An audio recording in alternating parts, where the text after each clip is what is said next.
Hi, everyone. Welcome back and welcome to August. It's officially the third day of the 8th month, regardless of what day it is. I'm glad, as always, to have you here and being a part of the program. As you, I would suspect, can very well imagine, as we, of course, have had and will continue to have our daily COVID 19 update for months and sadly for months to come.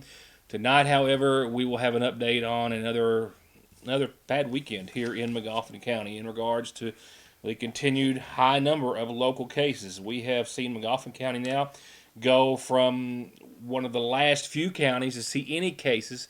We've now passed many of our neighbors in regards to total cases and don't see it letting up anytime in the immediate future. We've got a couple of cases involving a couple of people who were at a couple of different churches.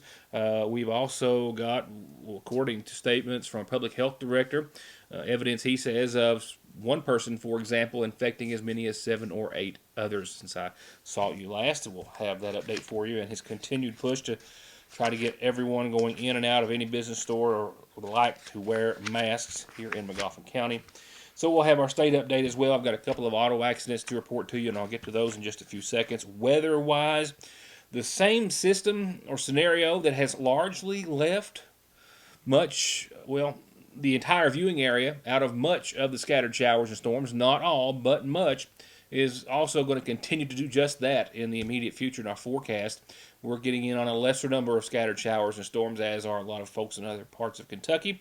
That same scenario is also kind of keeping Tropical Storm Isaias at bay and traveling on up the Carolinas. So your forecast, which includes more sun than showers, more days in the low 80s before we get back to the upper 80s right around the same time the weekend arrives. I do not know if or how it may affect our local Sayersville Speedway, but I can tell you the entire chain has been purchased in a monster deal, billions of dollars. A Tokyo company, which owns 7-Eleven, some 21,000 stores in Japan, for example, and they also own 7-Eleven here in the United States, some 9,800 stores, has now purchased almost 4,000 of the Speedway gas stations from Marathon at an estimated price of around $21 billion. One of the very largest acquisitions and purchases of that nature in quite some time. If or how it will change speedways other than just their name or even their name at all, we don't know yet. Still preliminary. We're still trying to run that down. We'll let you know. It's been a long time since we had a 7-Eleven, and I think I'm pretty much got this one right from memory, and I don't say it too often, but catty corner from the Magoffin County Rescue Squad. Back when I was a small boy in the early 70s, we had a 7-Eleven and had one for several years before that, and that is the one and only that I can recall. So, I mean, it's been about 40 years since we've had a 7-Eleven here in Magoffin County. We may have one in the near future. We'll have to wait and see. Sad news over the course of the weekend. A former educator passed away suddenly at his home. Many friends and family by now well aware of the fact that William Helton passed away over the course of the weekend. Helton served in the capacity of just about all capacities in the Magoffin County School District, which he was employed for, I believe, well over 30 years. And if I'm not mistaken, my early data and research thus far says that he started as an elementary teacher at Prater Borders and then taught math and coached basketball at Millard Hensley, was a principal at Millard Hensley, then taught at Middle Fork Elementary, was then later a principal at Prater Borders Elementary, Magoffin County High School principal at one time, and served the remainder of his career in the board office under a variety of titles, I do believe. His funeral service announcements are coming up in our obituaries in just a few moments, and I also tell you that I spoke with Superintendent Scott Helton earlier today. The school system is working on putting together some information chronicling his time with the Magoffin County school system, so we'll have a report later, and of course one to follow in the Sayersville Independent. A couple of auto accidents since I saw you last, both almost the same time and both almost the same place, I believe to be unrelated, but one very serious in nature. This was Saturday afternoon on Route 7. I'm told that a Robert Kennard was operating this Ford pickup traveling toward Sayersville in the Salyer Branch Hill area when he lost control of his pickup truck and it left the roadway. Rolled numerous times. It also struck a parked vehicle, causing extreme damage to another pickup truck, and the Kennard vehicle also nearly hitting two doghouses, which had their pets either inside or nearby, both of which, I'm glad to report, were not hurt in the accident. I'm told that it appeared as though Kennard may have been unrestrained in the crash. He was taken by ambulance to an area hospital for the possibility of serious but non-life-threatening injuries, while the accident and any possible charges are under the direction of the Magoffin County Sheriff's Department, who is investigating the collision. And just shortly thereafter, just a short distance down Route 7, a little closer to Sagersville, another two-vehicle accident, this one involving one vehicle which was pulling into a driveway, the two colliding, one hitting the other, with no serious injuries reported. Both happening in just a matter of a few moments within each other, I believe, and within just a matter of a short distance of each other on Route 7. Oh, it's what a lot of you have been waiting for. They're back, but only for a limited time. Loaded potato wedges at your Sagersville Lee's famous recipe. That's right, our famous hand-cut homemade potato wedges smothered in cheddar cheese, real crispy bacon, topped with either sour cream or ranch, your choice, and they're still only $2.49 with tax. Get them while you can at your Sagersville Lee's. First, it was pennies, and now it's everything. Because of the pandemic, most banks haven't been able to order their weekly amount of coins for weeks. And without all of the fundraisers and activities going on, a lot of that change that would normally be in circulation isn't. So the Sagersville National Bank says now is a great time to help out and cash in. Bring your coins to either drive-through, or if you've got a lot, call ahead to give them to someone at the door and help your local businesses. And remember, you can pay all of your bills and practically do all of your banking on their mobile and online services, and all inside and lobby services are still available by appointment at Sagersville National Bank. Come to Parkway Pharmacy in Sagersville and get your prescriptions filled, your over-the-counter medications, and immune system boosters, all from the safety and comfort of your own vehicle, either in their drive-thru or with their new curbside service. You can also call ahead or just download the MyGNP app, that's Good Neighbor Pharmacy, and refill and manage your prescriptions right from your device, helping you and yours stay healthy and safe. Parkway Pharmacy in Sagersville, 349-4400. All Pro understands that we are all just trying to make it through these most difficult of times, and they want you to know that they're here to help with any repairs or projects that you need done. Big or small, doesn't matter. They've got 0% financing for 18 months and long-term financing if you need it. If you need anything from a new gutter to a new house or a new garage, call All Pro Gutter Works and Construction, 349-9999.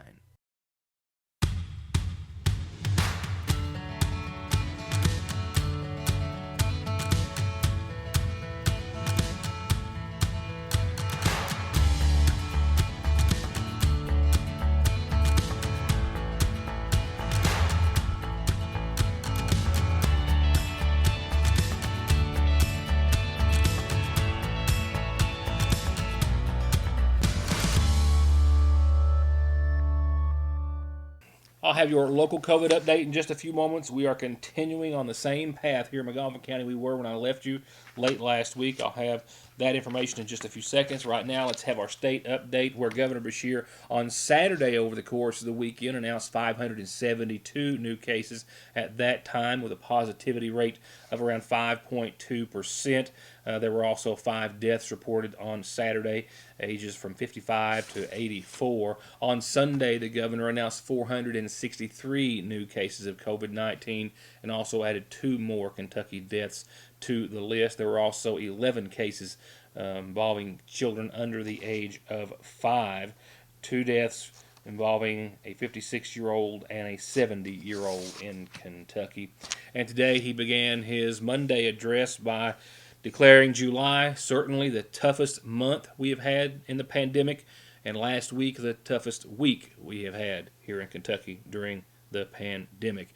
And last week, translating to what will be a very rough month of August, with the number of deaths that we most certainly will see from those very high numbers of cases that we saw for many, many days. But the governor did say today that there is reason for hope with the numbers showing as such.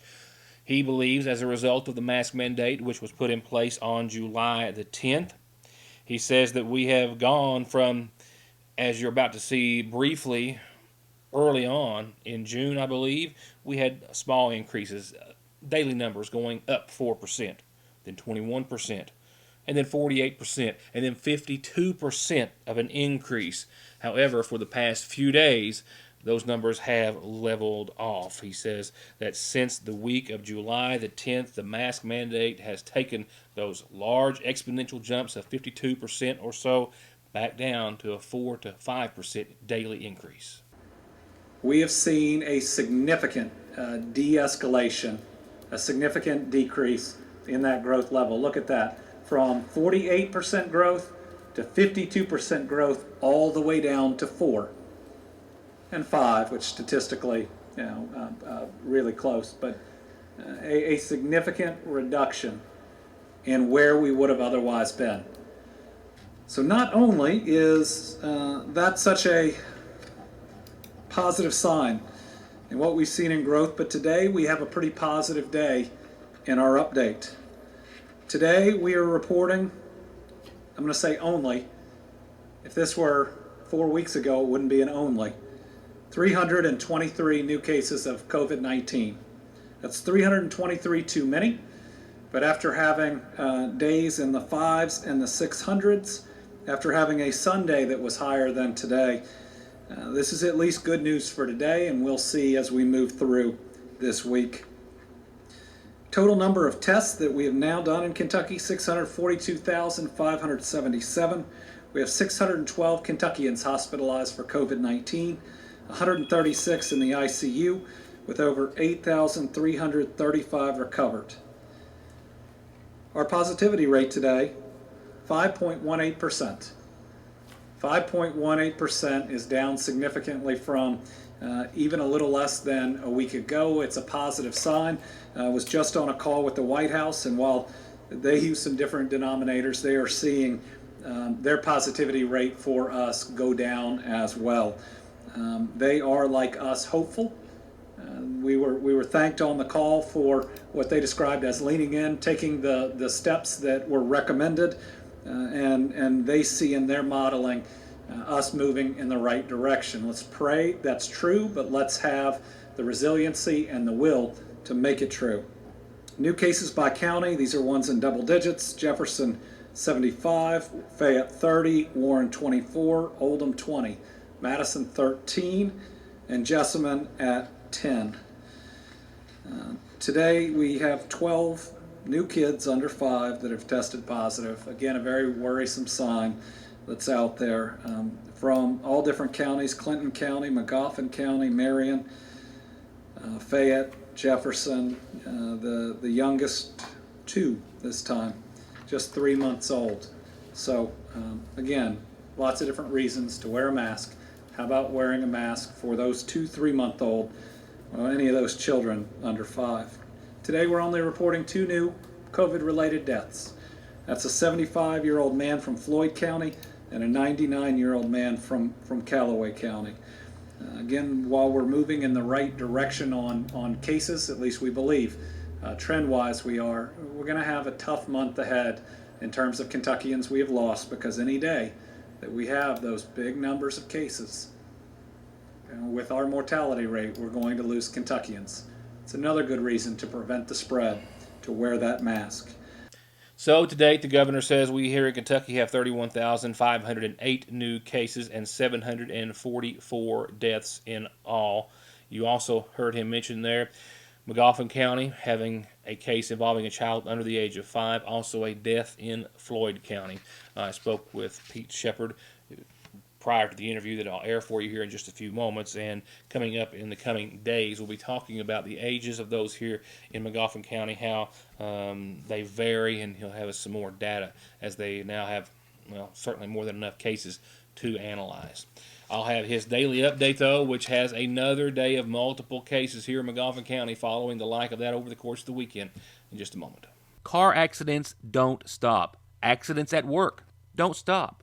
disability, and SSI cases don't stop. Your legal needs and concerns don't stop for the coronavirus, and neither does McFarland and Tinker. They are open, able to schedule appointments per CDC guidelines, and always available for telephone and video conferences. Please, be safe, be smart, stay home, and don't let your legal needs fall victim to the pandemic. Call McFarland and Tinker and let them take care of them for you. Summer heat and no AC make for a miserable drive, but don't sweat it. Call Black Smoke Performance in Sayersville for inspection, diagnostics, and repair by qualified technicians with the latest technology and equipment. Don't suffer in the summer heat. Get your air conditioning fixed today at Black Smoke Performance. We let out of Kingsport in the middle of the night. We was playing country music, treating people right. When the amplifiers are cooled down, the guitar's put away. I put that Vic in the hammer lane, and this is what I'll say. Well, that road is long, and my eyes are wide. Playing country music, treating people right. Tire in Staffordsville is now a proud partner of Rough Country for all of your suspension and lift kit applications. And you can always go to conleytire.net to get the latest offers. Like right now, $100 when you buy a set of Mickey Thompsons, $100 on a set of Continentals, and many, many more summer deals, including $35 computer diagnostics. That's Conley Tire in Staffordsville, 297-2424.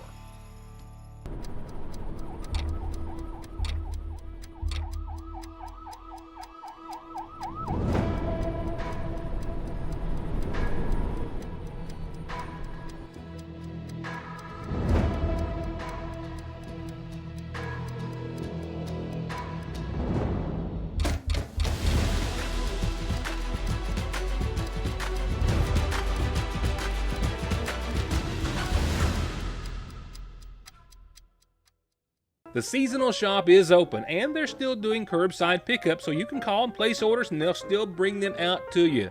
And inside, you'll find all new merchandise throughout the entire store, all new spring and summer women's clothing from Charlie Page and Mud Pie, accessories, jewelry, shoes, and bags too, casual outfits for everyday or special occasion outfits and dresses. And if you've been home a lot and really want to freshen up your decor, they have so much to choose from, and they're happy to give you any fresh ideas that you might need. And just in, a large selection of Simply Southern and Candleberry at Fraser's Prater Drugs seasonal shop in downtown Sayersville. McGoffin County has seen some big changes in regards to the pandemic in just the past week or so. We have cases tonight involving two churches, one here in McGoffin, one in McGoffin County. We have another case of a person infected, which Mayor and Public Health Director Pete Shepard has gone on to infect 7 or 8 other individuals just from that one person. And McGoffin County, which literally was one of the last 4 counties, I believe it was, in Kentucky to have any positive cases, has now, in light of the extreme number of cases we have seen in just the past several days, passed many of our neighboring counties and many other Kentucky counties in regards to total cases. So when we last spoke on Friday, Pete, we had a total of 22 cases. Then you've reported 4 on Saturday and 3 on Sunday, and then another number of cases today. Before we talk about today's, can you give me some information on the 7 that were reported over the course of the weekend, where they stem from? Most of the ones we've had stemmed over the weekend is within contact with somebody that was on our list have been having it. So I think a few of them was from one of the officers at the prison that we had. But all the ones we got all weekend was related to somebody that had contacted it before, and they've contacted them. So it's getting where whoever had it with these, it's been real virulent. I mean, they've just been around them. It seems like they've been getting the virus. So by that math, and it looks like you've got as much as one person who may have infected as much as 6 or 7 or 8 people. Is that right? That's true. Yeah, it's true. Mm-hmm. Yeah. What about today's numbers, and where do they come from? We had 2 today. One of them is related to the prison, and one of them is related to a church in Johnson County. The church in Johnson County has had 2 positives, and now from McGoffin County, we've had a person that went to church there, and he became positive. And I know that one of our cases over the weekend, Friday or over the weekend, also involved a local church here. Yes. Mm-hmm. Where was that, Yeah. and what can you tell me? Well, that was the Keith Tabernacle Church on Middle Fork. We had a positive there, and they've voluntarily closed the church down for this weekend and next weekend. And from what we can tell, everybody's quarantined that was at the service. I know that you'd in some of your postings over the weekend referenced that some people or persons positive are actually not taking any precautions at all in the public and no masks or anything. Is that? I know we have to dance along HIPAA, but Pete, I don't know I just don't know what to say to that. Well, we've had reports, and they're not been verified yet. They come from pretty good sources. But what we do is, the time we get a phone call, everybody's already gone home or whatever. But we had a case. One of the persons that was positive was out riding around, pulled into maybe a drive-through, been into maybe a dollar store or something like that. So, Without a mask. Without a mask, yes. Wow. Yes. What else we want to cover here before I leave you? It's getting to the point where we can do this on a daily basis, and we can you and I could have a conversation and keep track of it as we went. It's getting past that now. We have now McGoffin County, which was one of the last few very counties down to the last 4 in the state without any cases. We have now, by these numbers, passed many other counties, including 4 of our neighboring counties. Yes, this became fast and furious on us this last week. What we are doing is people from the health department are going to be going out into the businesses, evaluating the businesses, making sure employees are wearing a mask, making sure that people coming in to the businesses are wearing a mask. We're going to take a survey. I'm going to try to have every business this week or the next couple of days, in fact, evaluated, make sure they got signage on the door, and reiterate the necessary things that they have to do as a business to keep the spread of the virus. July the 17th, we had 7 cases. Now, well less than a month away, on August the 3rd, 32 cases confirmed. Wolf still at 9, Breathitt at 26, Morgan at 29, McGoffin at 32, Johnson at 39, Floyd at 81, Knott at 40. These numbers do not reflect today's numbers from any other county except McGoffin. Those hadn't been reported when I pulled those numbers, but McGoffin County passing many of our neighbors and many other eastern Kentucky counties. Here is your Monday edition of the Community Calendar, brought to you by McGoffin Farm Bureau. Still serving on Wednesdays. That means this Wednesday at the Water and Wine Food Pantry, you can come from 9 till 11:30, and they want to let everyone know they can only serve 2 boxes per vehicle. And they also want to remind everyone that Senior Commodity Day is the 3rd Thursday of each month, 12:30 till 3, or until all the boxes are gone. That's from the Water and Wine Food Pantry. And that's all I've got for tonight's calendar, except to say this is where you send calendar information for birthdays and anniversaries too. Now for tonight's funeral services. 67-year-old Ruth Standifer Fletcher of Sagersville passed away Friday at her home and was laid to rest following services held yesterday in her honor. The daughter of the late Zach and Clara Young Standifer, Ruth is survived by her husband Ricky Fletcher, son Ricky Neal, daughter Patricia Jenkins, and 4 brothers Cecil, Adam, James, and Charles Standifer, and sisters Joyce, Link, Mary Trusty, and Mavis Zoller, and 5 grandkids and 1 great-grandkid. Once again, services held in her honor earlier today. And 68-year-old William Henry Helton of Sagersville, husband of Deborah Howard Helton, passed away yesterday morning. The son of the late Garland Dutch and Marceline Helton, he survived by his wife as well as his sons Brian and Jason, and brothers Forrest and B.F., and sister Eileen Helton Lemaster, as well as 7 grandkids. William is also preceded in death by 1 son, James Blake. Funeral services are going to be held midweek this Wednesday at 2 o'clock, and they're going to be held at the McGoffin County High School in the gymnasium. Burial will follow services in the Helton Howard Cemetery on Coon Creek. For visitation, friends can call on the high school and the gym that Wednesday morning at 10 and up until services that start at 2. Also, lastly, in lieu of flowers, the family has asked that any donations can be made to the William Helton Memorial Scholarship Fund and made through the Magoffin County High School or the Magoffin County Funeral Home, who is in charge of arrangements.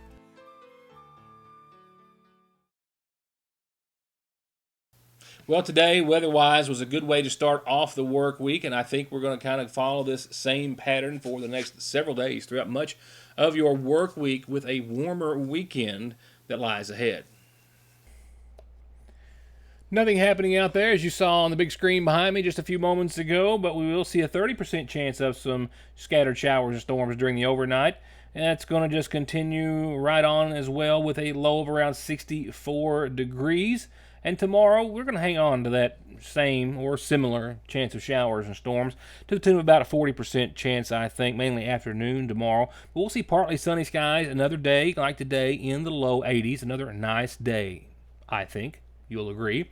And then, after that, a little bit of a dry spell for a couple of days. Wednesday, 81, mostly sunny, a few clouds that night.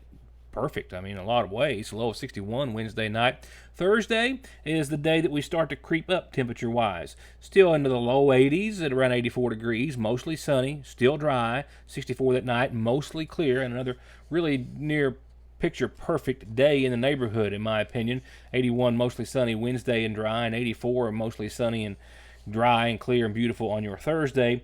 Friday, we're still holding on to sunny conditions, but shower chances start to creep back in, as does the upper 80s. Sunny Friday, 86 for your high, 10 to 20% chance of showers. This is mainly after 4 in the afternoon. Still no great shower chances, but temperatures will start to creep up. No problem with that either, I don't think. 87 mostly sunny on Saturday and a 20% chance. Sunday 88 mostly sunny and a 40% chance. Monday 88 and mostly sunny and a 30% chance of showers and storms. So really, all in all, very few complaints to be had throughout this one. And that's it for Monday's show. We're just getting started, of course, and I'll see you back here for the next edition of Your News Today tomorrow night, which will be the 4th day of August. Thank you so much for watching, and have a good evening.